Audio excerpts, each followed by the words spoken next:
Salamlar, vaxtınız xeyir olsun. Mən Adgözəl Lapşin, insan psixologiyası metodisti. Bugünkü mövzumuz bir psixoloji bir xəstəlik var. Posttravmatik stres pozğunluğu. Bu nə deməkdir?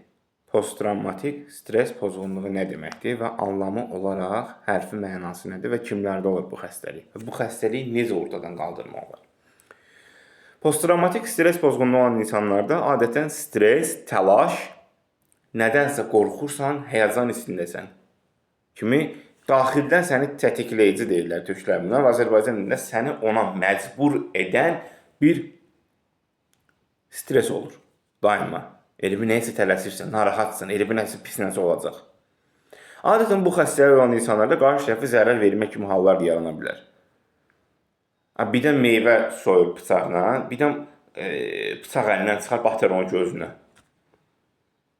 Birdən hər hansı bir pis bir hadisə, çöldə də başına pis bir hadisə gələ bilər.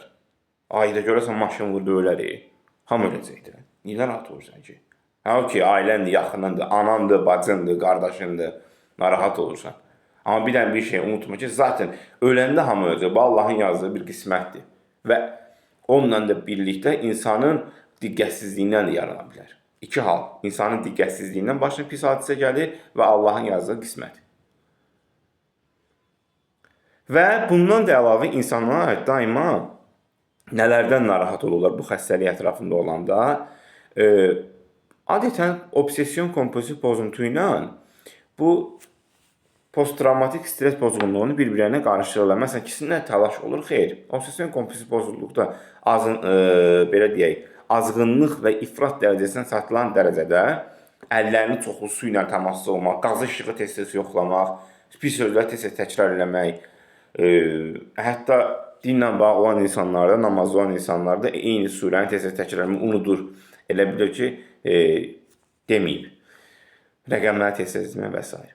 Amma bu xəstəlikdə daima içdə hər hansı bir təlaş olur. Qarşı tərəfinin başına pis bir hadisə gələ bilər və ya əlindəki tutaq ki, hər hansı bir bıçaqla və ya bir itici bir əşya ilə onu kəsə bilər, doğraya bilər, ona zərər yetirə bilər, xətər yetirə bilər kimi hallar baş verir.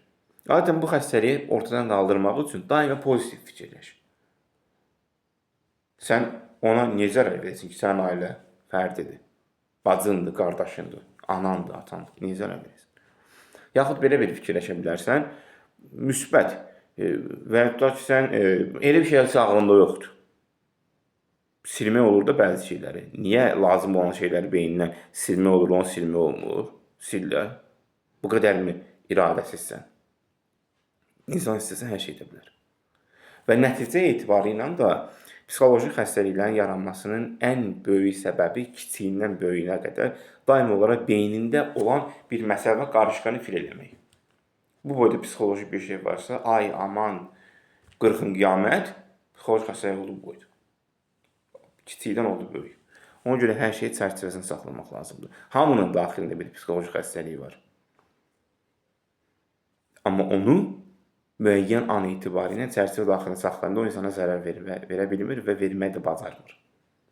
Bu qədər. Suallarınız olduğu təqdirdə mesaj bölməsinə yazа bilərsiniz və yaxud hər hansı fikirləriniz olduğu təqdirdə görüşə bilərsiniz.